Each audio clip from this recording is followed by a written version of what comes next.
Sleeping Cerberus ASMR, and today we're going to be taking a look at the perfect Pokemon guide. This is my very loved copy that was expertly repaired by my child self. Tape along the edges.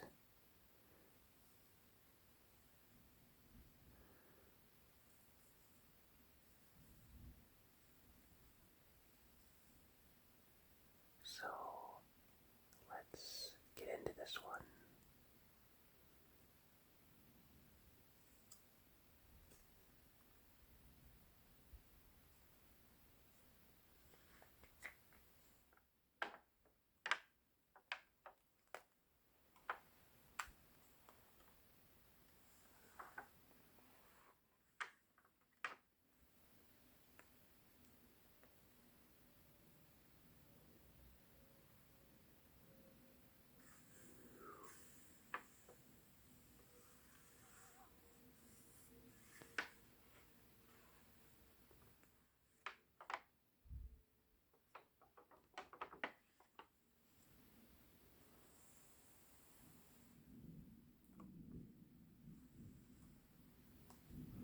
So this is a complete guide of all three games in the first generation.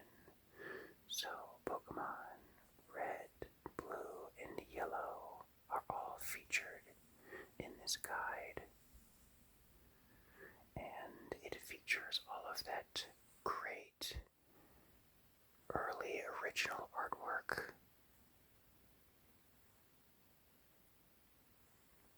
of the original Pokemon.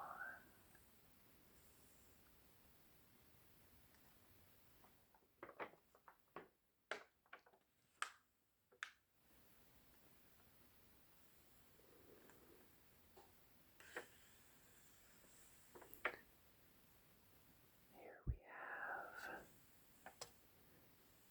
what the stats mean, and if you're familiar with the original Pokemon, Special was both offensive and defensive. So, Pokemon with high special stats like Alakazam and other psychic Pokemon had a huge advantage in the early Pokemon games.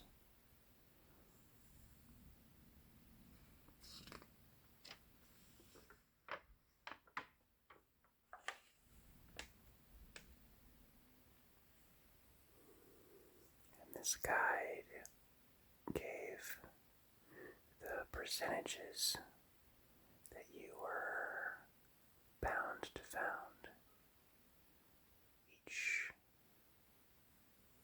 different Pokemon.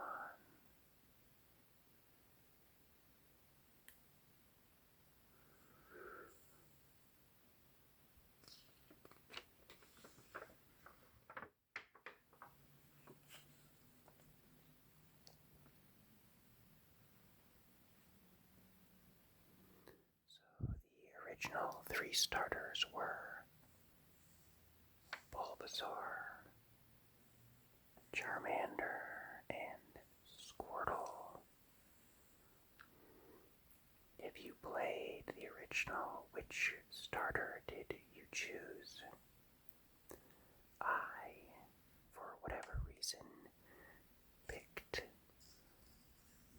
Bulbasaur as my original starter Pokemon.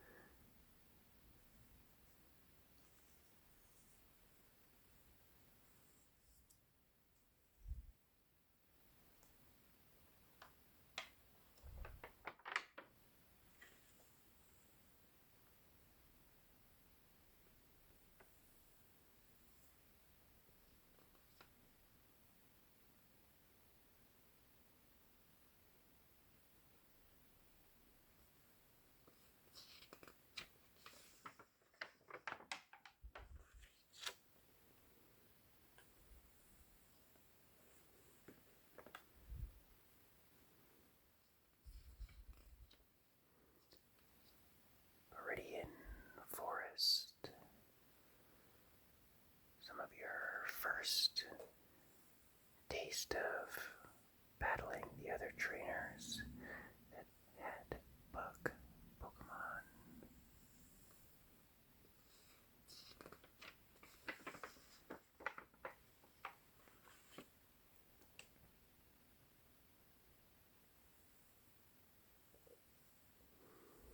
Here is a little explanation on Magikarp.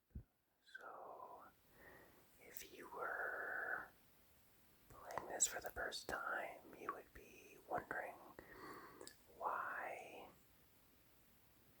you would ever want a Pokemon like Magikarp, but he came through a fun surprise at you.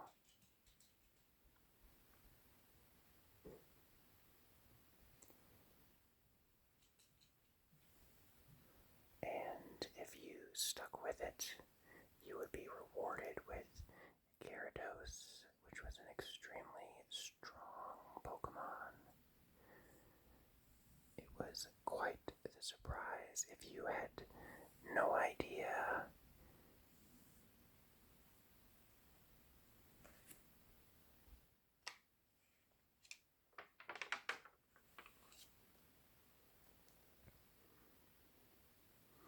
Mount Moon.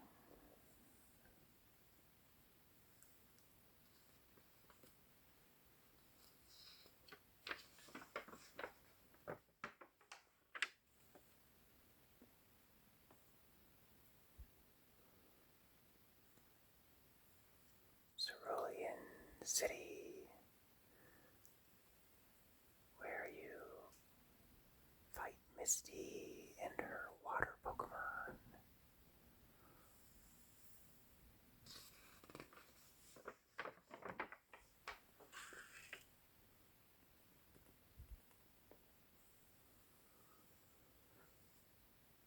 Here they talk about Abra, which was a very tricky Pokemon to capture because of its ability to teleport away from battle.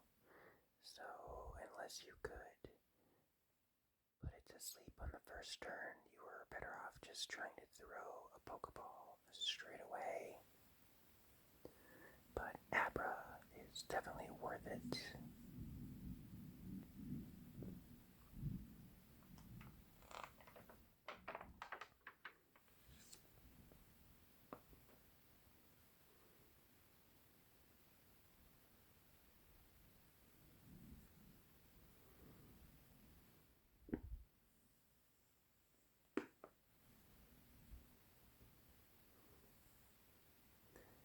How to get the bicycle, which was definitely needed to speed up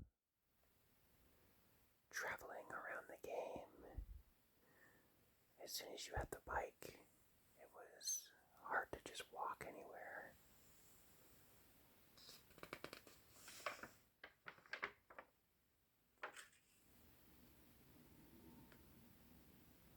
The SSN and Lieutenant Surge with his electric Pokemon.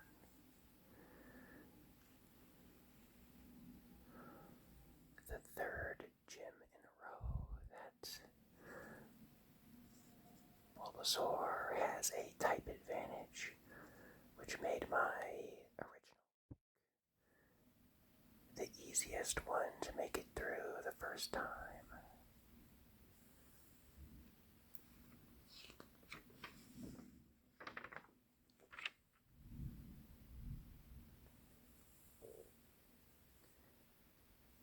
Diglets Cave, where you had a 5% chance to run into a Dugtrio, which was a very powerful Pokemon at that time in the game.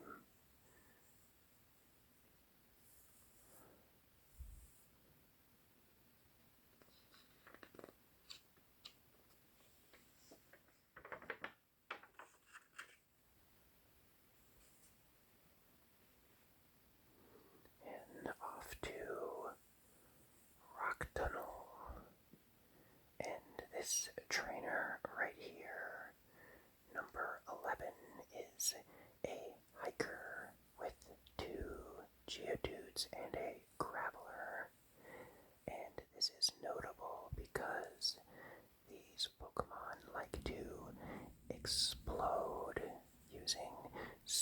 self-destruct, and this can be a big sticking point for people who are doing their own little challenge runs, especially if they are like a normal type that has a difficult time beating rock Pokemon. You could definitely get stuck at this hiker for a while until you leveled up or got lucky.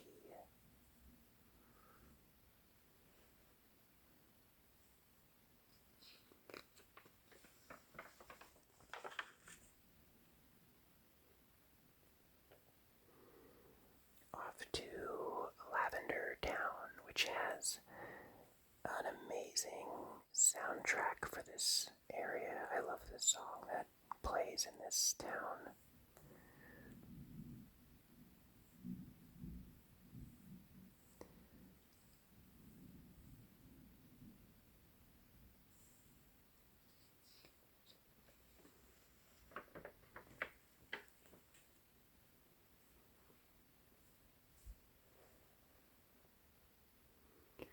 Here we have the Eevee evolutions.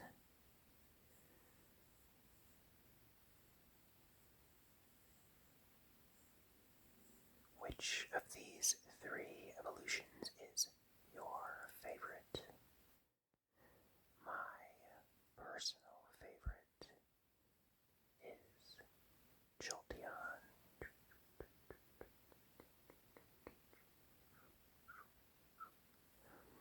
Ever since I saw Jolteon in the starting screen where it would flash different Pokemon by, I had no idea what this Pokemon was, but I knew I needed Jolteon on my team as soon as I saw it. There was so much mystery for me because I didn't have this guide when I was originally playing through Pokemon Blue, and information was hard to come by, so everything was a surprise, and finding out everything that could be evolved or which Pokemon were good was all new and exciting. You really wanted to try all of them. But Jolteon was my personal pick.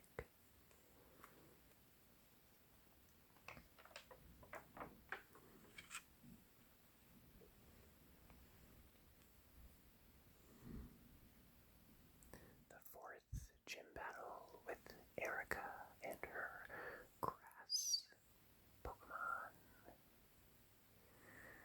I feel like grass Pokemon kind of had a bit of a disadvantage in Gen 1 just because most of them were part poison, and because the psychic Pokemon were so powerful, they would not last very long in a lot of battles against other people who all had Mewtwo's.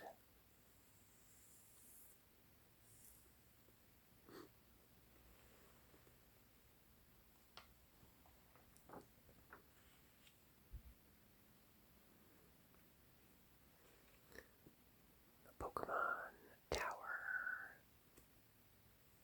Ghastly, Cubone, Haunter, which is one of my favorite looking Pokemon in the original, or really in the whole series so far. I love Gengar, but something about Haunter was just so cool.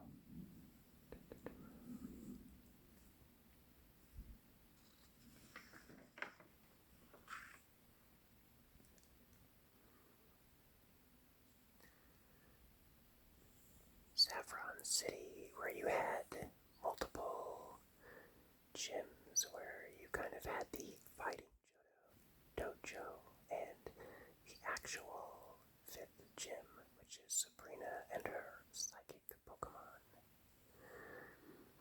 I really thought the fighting dojo was cool that you got to pick one of these very rare Pokemon.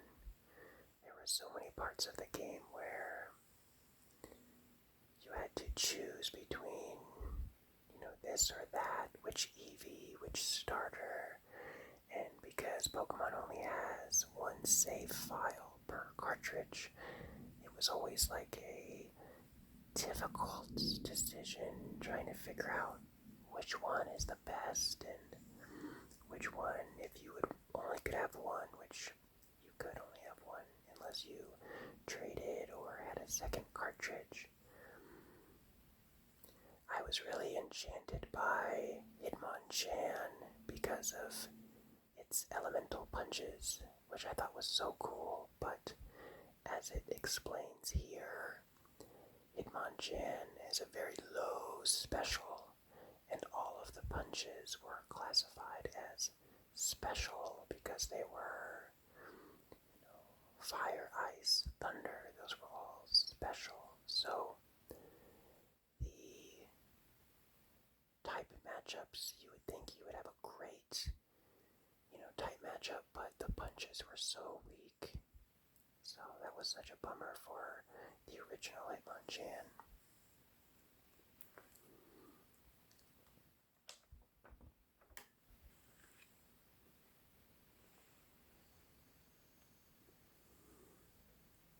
Sylph Company.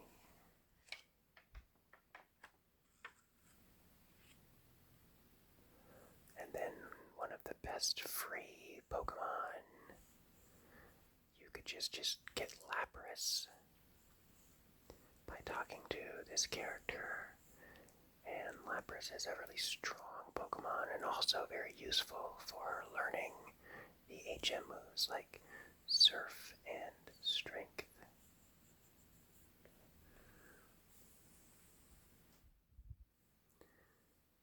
Snorlax. A very limited Pokemon. There was only a couple in the overworld that you could wake up and have a chance to capture.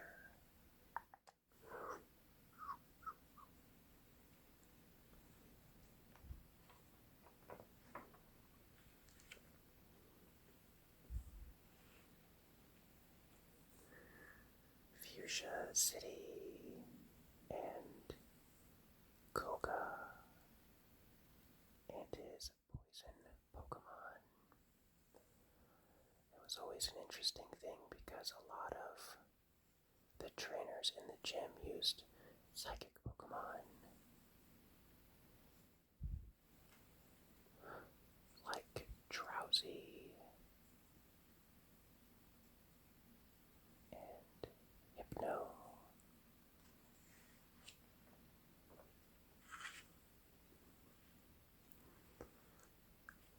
The Safari Zone, where there was a bunch of unique to the area Pokemon that you could capture. And you could either throw bait or pester them with rocks. And I'm pretty sure there's been a full analysis on what the best thing to do is, because throwing rocks made them easier to capture, but more likely to flee, and the food made them less likely to flee, but harder to capture, if I have that correct. So the answer was, if you're in the Safari Zone in the original Pokemon, just throw Safari Balls straight away, and that will give you your best chance to capture them.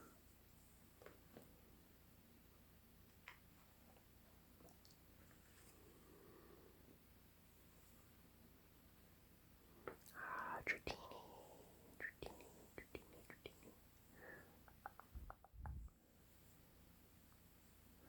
I love the Dratini line.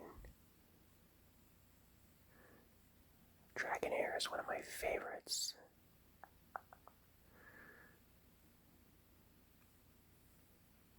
Pinsir, Scyther.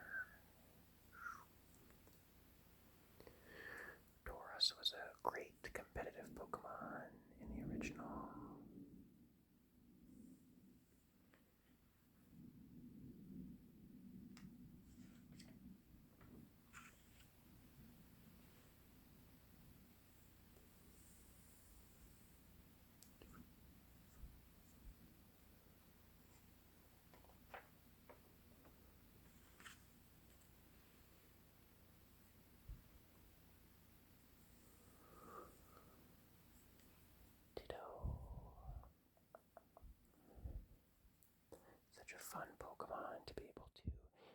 transform into your opponent's Pokemon.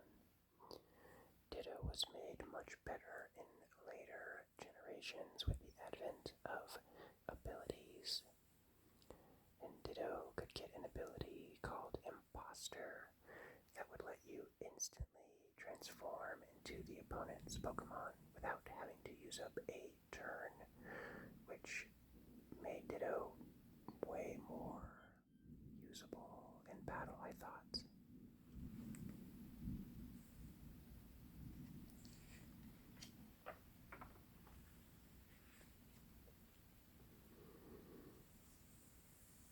Cinnabar Island, so another choice that you had to make when you earlier in the game picking a fossil. If you got Kabutops or Omastar.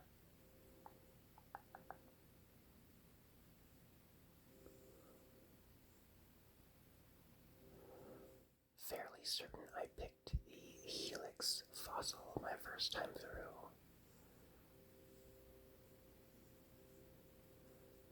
Aerodactyl.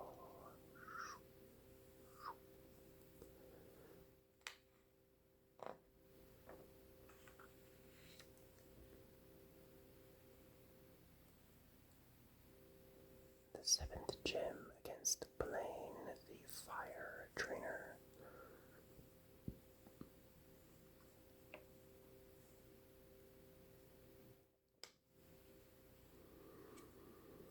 I didn't mention it earlier, but most of the sprites that they show here are from Pokemon Yellow.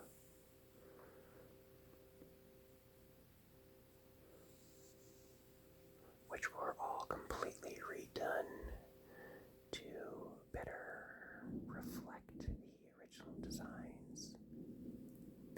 But I still have a soft spot in my heart for the original red and blue sprites.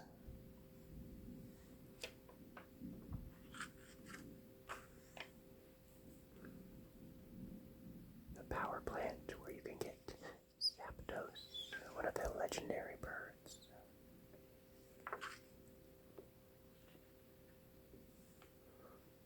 Seafoam Island with Articuno, which is my favorite looking of the 3 birds.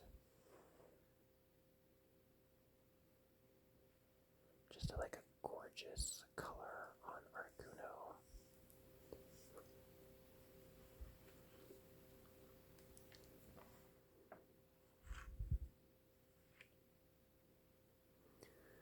Back to Viridian City, where you battle Giovanni in the final gym battle.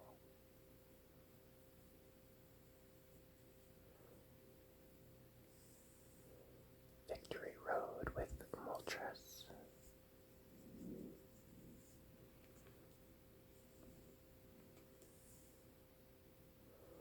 Not a great type matchup here.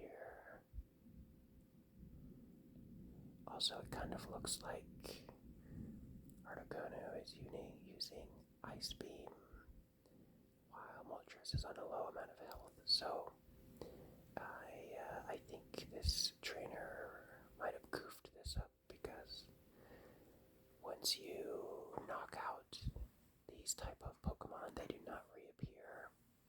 So if I'm playing as Articuno here, I will turn off my game and try again.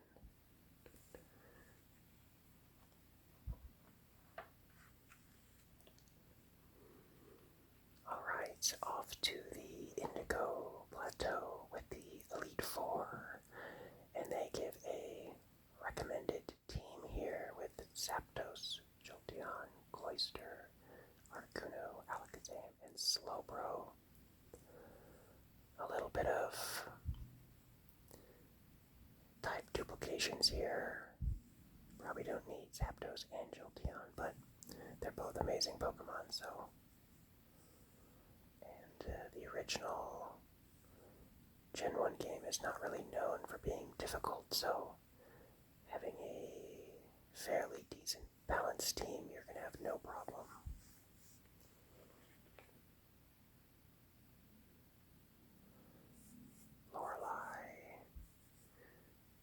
there's some debate over how to say this, but I think I've always said Lorelai. Bruno.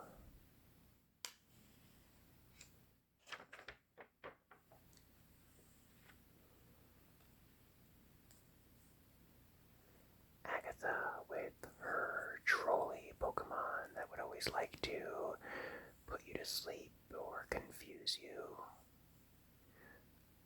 Lance with his dragon Pokemon. Or dragon stand-ins like Gyarados. And the final battle with your rival. And here are all his different possible teams depending on which starter you picked. And I think this has to do with in yellow, if you lose to him or beat him each time, it changes slightly.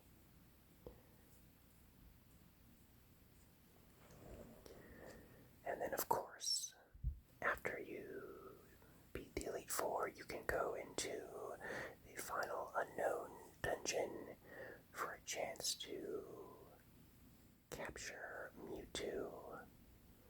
And Mewtwo looks amazing everywhere, but the original sprite, he just looked like such a intense, scary looking Pokemon. It was awesome. A lot of people, in my friend group and on my street at the time, a lot of Pokemon battles would end up being just 2 Mewtwo's at the end, and kids would not really teach their Mewtwo anything, so they would just be using Swift on one another until they ran out. And so I eventually thought to teach my Mewtwo Toxic, and how every battle would play out is Mewtwo would always be sent out last, so I would use Toxic on the Mewtwo, and there was just no way for them to recover.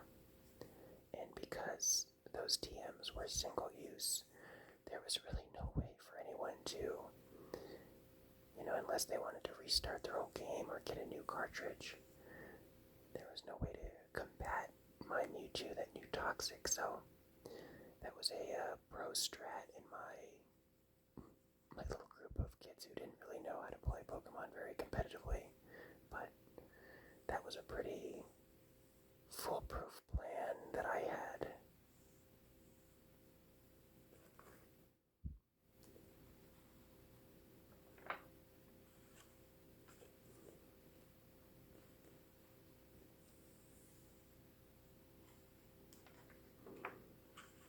Okay, and here we have the PokéDex.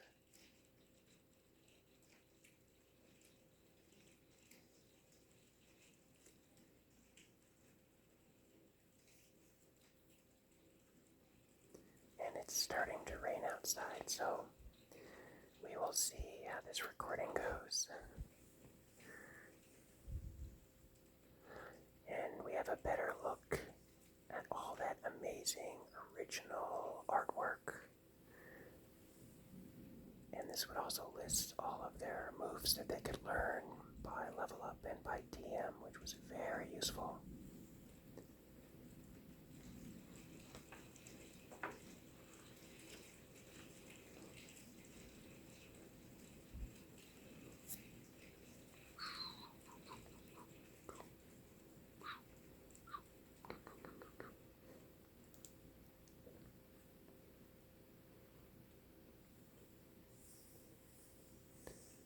Charizard and Blastoise.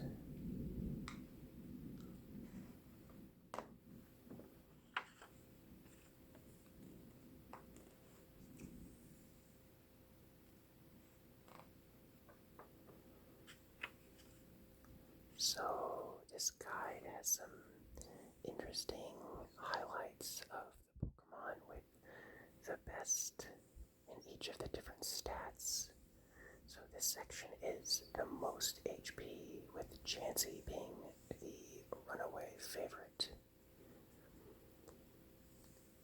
I played so much of the original Pokemon that basically I was like, okay, let me make a team of all these Pokemon that were the most of any category. That was really fun. And then poor Abra is listed as the lowest HP.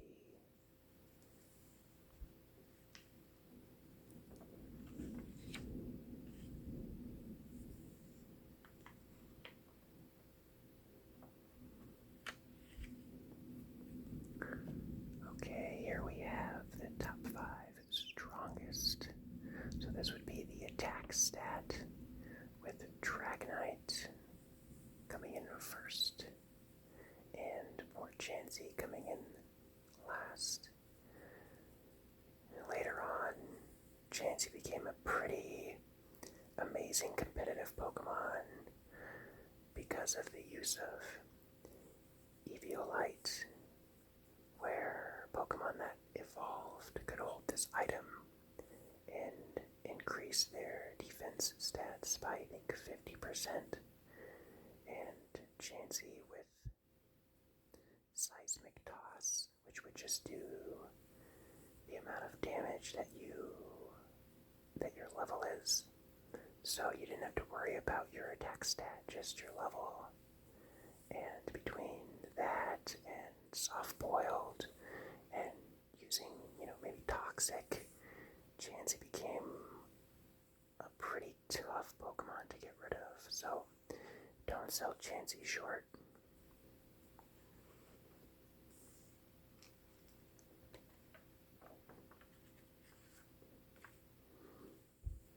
Again, Chansey getting the short end of the stick because everything was put into HP, but this is the top 5 toughest, so this is the defensive stat, with Cloyster being number 1.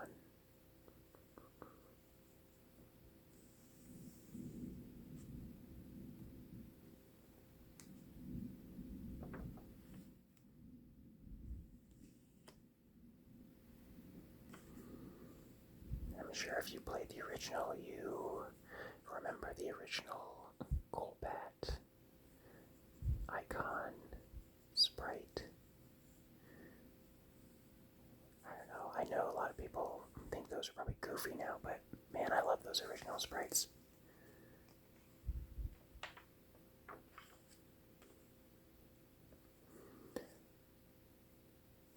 Top 5 quickest, where Jolteon is given the nod here, and of course, Slowpoke, unsurprisingly, comes in last.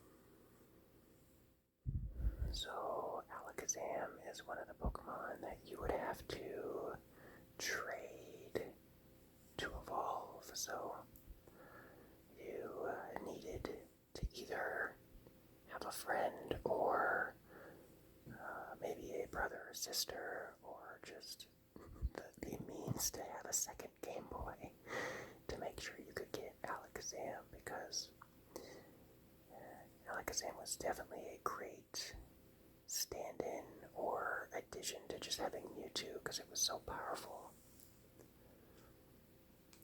I know a lot of people, Kadabra is one of their favorites because you could at least get Kadabra all on your own. It didn't need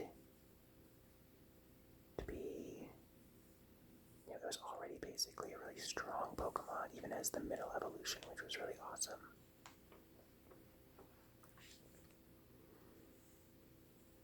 Machamp, another trade Pokemon. And then there was those Pokemon like Victory Bell that needed a stone to evolve, in this case the Leaf Stone.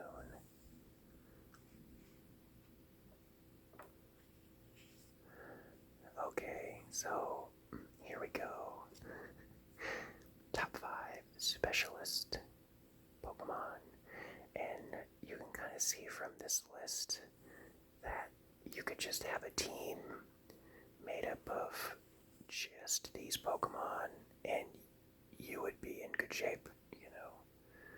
1, 2, 3, 4, 5, 6.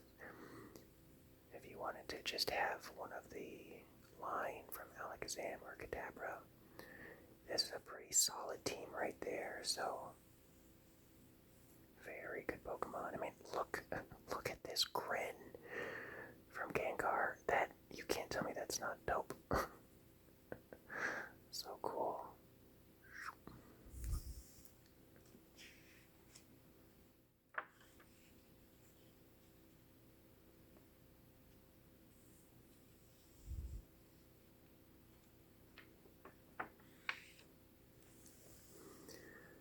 Okay, and here is the best overall stats and the worst overall stats. And so you can probably look at this and maybe you can guess what my team at the time was. So I had Mewtwo, Moltres, Dragonite, Jolteon, Gyarados, and Mew. So that was my original team.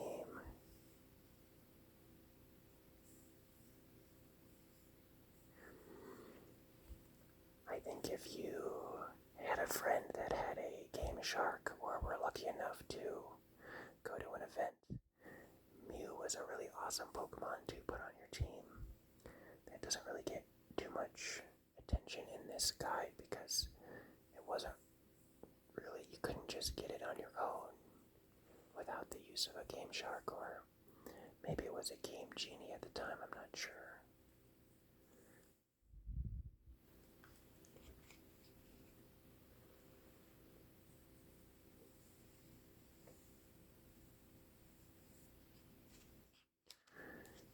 Magikarp would get much better later with the move Flail. That would do more damage as your HP was low. So there's some fun Magikarp. If you watch a lot of Pokemon stuff, you've probably seen Magikarp sweeping a team of all legendary Pokemon, and it's pretty funny. At least when the opponent doesn't disconnect.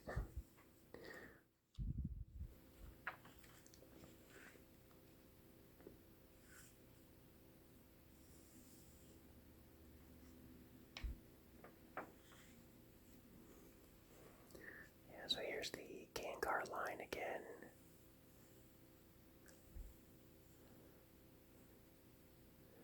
I did have a Gengar on my team at one point. But again, it was just frustrating. You would try to, maybe put a Mewtwo to sleep or something, but it would just get outsped and just obliterated. And there weren't really, like ghost moves weren't really a thing. And I can't remember, I don't know if they even worked correctly. Or maybe that was a bug, I'm not sure, but there was just a really, Psychic Pokemon had a huge advantage. So using anything that was weak to Psychic was a pretty tough strategy, at least when you were just playing against people who just had a team of, basically Mewtwo or, other Psychic Pokemon.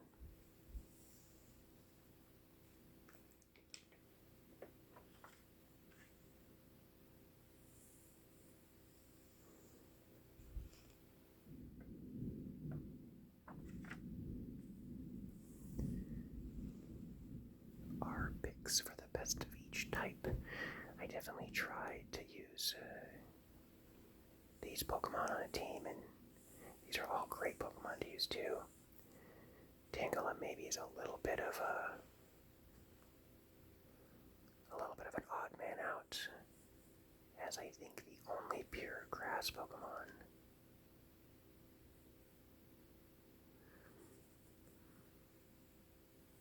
But this is a pretty solid team, even if you just took these Pokemon.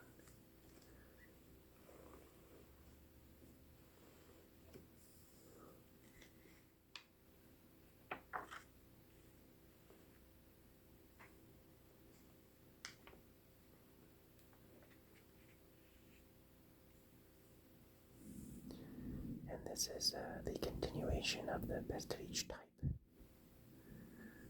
So if you just plugged in Mewtwo somewhere, you would probably be in pretty good shape.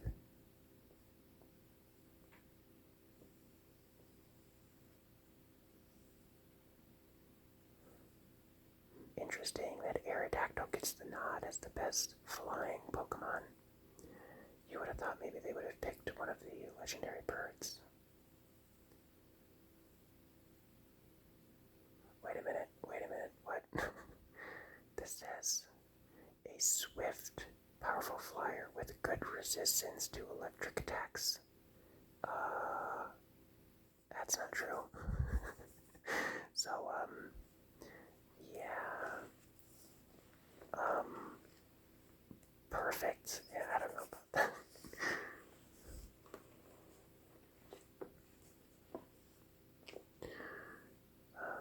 Yeah, that's weird. I don't know if the writer was thinking of a ground Pokemon, but there was no ground flying in the first generation. We had to wait for a Pokemon like that.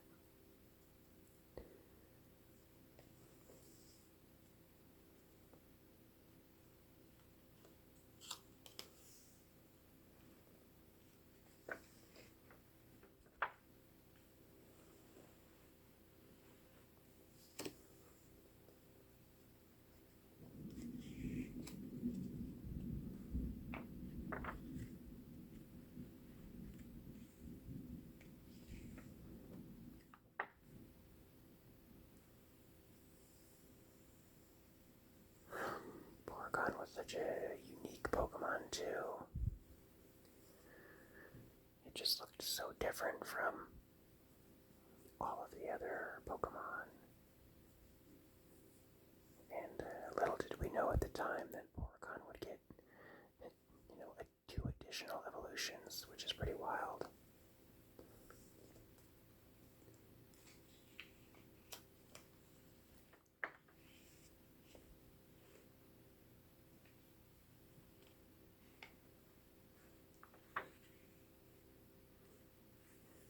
Legendary birds, and one of my favorite lines right up there with the Gengar line is the Dragonite line.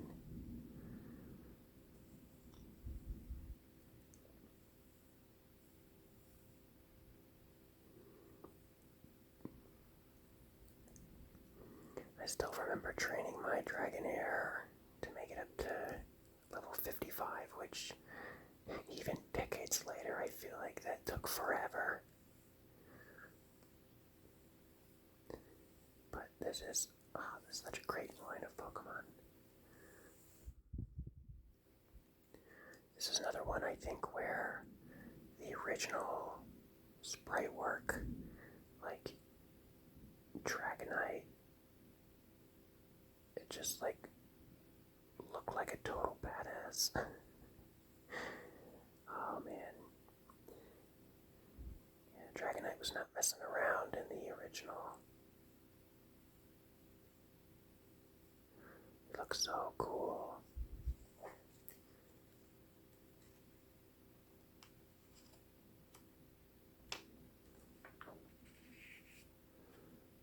And then Mewtwo, and finally a mention of Mew, which is notable that it can learn all of the different TMs or HMs. So cute.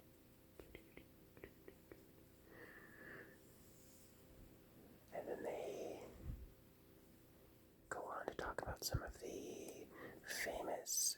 challenges that you could do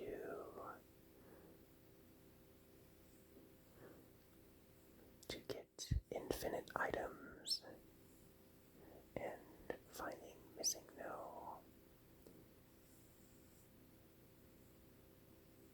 But be careful, not recommended to catch this, because that is when I think you get into issues. But I did the rare candy code very many times, and I never had any problems. But yeah, they even say here, just to run.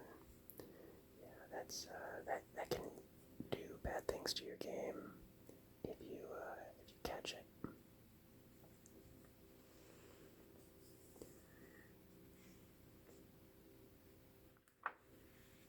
And then here's just a list of some of the items, or I guess all of the items, and the different moves.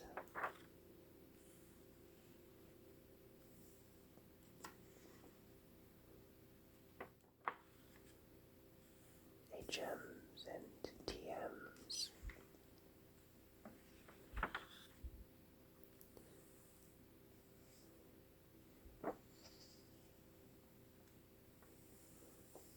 Some additional Colosseum strategies.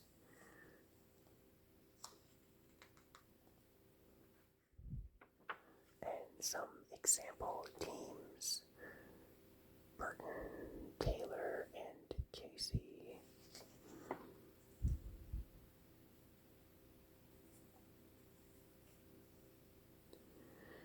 I think, obviously they were using this as like a joke team, but there is definitely some strategies in newer Pokemon, like I mentioned with Ditto and Magikarp and Chansey, that if you're being clever, you could probably still do some damage with these Pokemon.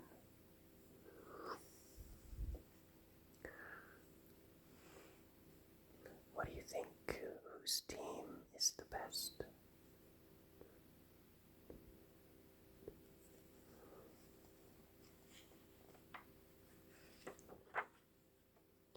And I think that about wraps it up here.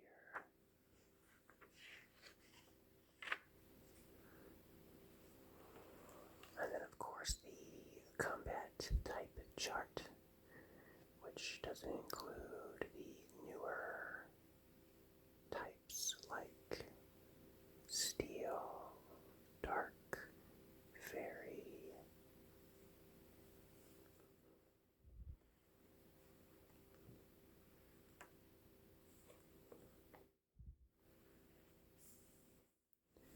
Well, I hope you enjoyed looking through my copy of the Red, Yellow, Blue guide.